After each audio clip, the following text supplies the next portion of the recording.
দ্বিতীয় কিস্তিতে কত টাকা পেলেন দুর্বার রাজশাহীর খেলোয়াড়রা?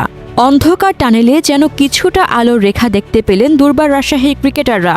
বিপিএল থেকে তাদের বিদায় নিশ্চিত হয়েছিল আগেই। এরপরেও এই ফ্র্যাঞ্চাইজিকে নিয়ে বিতর্ক থামেনি কোনোভাবেই।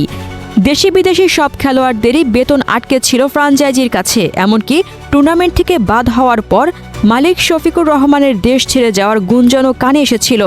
তবে ৩রা ফেব্রুয়ারি দিনের প্রথম প্রহরে পুলিশি হেফাজতে নেওয়া হয় দুর্বার রাজশাহীর মালিকানায় শফিকুর রহমানকে। সেখানেই তিনি জানান ৩ কিস্তিতে খেলোয়াড়দের বাকি থাকা অর্থ পরিশোধ করা হবে।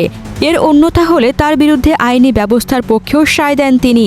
প্রতিশ্রুতি অনুযায়ী ৩রা ফেব্রুয়ারি একটি অংশ দেওয়ার কথা ছিল ক্রিকেটারদের, সেই কথাও রেখেছে দলটি।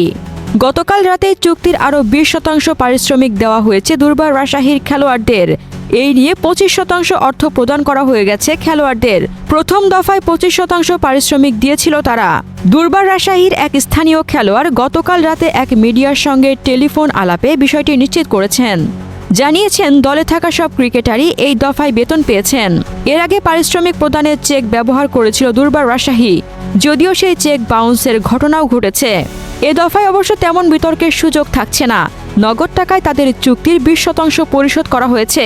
অবশ্য পুলিশি হেফাজতের দেওয়া প্রতিশ্রুতিতে রাজশাহীর মালিক শফিকুর রহমান জানিয়েছিলেন 25% হারে 3, 7 এবং 10 ফেব্রুয়ারি 2025 তথা 3 কিস্তিতে দলের সমস্ত পাওনা পরিশোধ করা হবে। প্রথম দিনে 25%-এর বদলে 20% অর্থ ক্রিকেটারদের হাতে তুলে দেওয়া হয়েছে। খেলার আপডেট পেতে আমাদের ইউটিউব চ্যানেল সাবস্ক্রাইব করুন এবং ফেসবুক পেজ ফলো দিতে ভুলবেন না।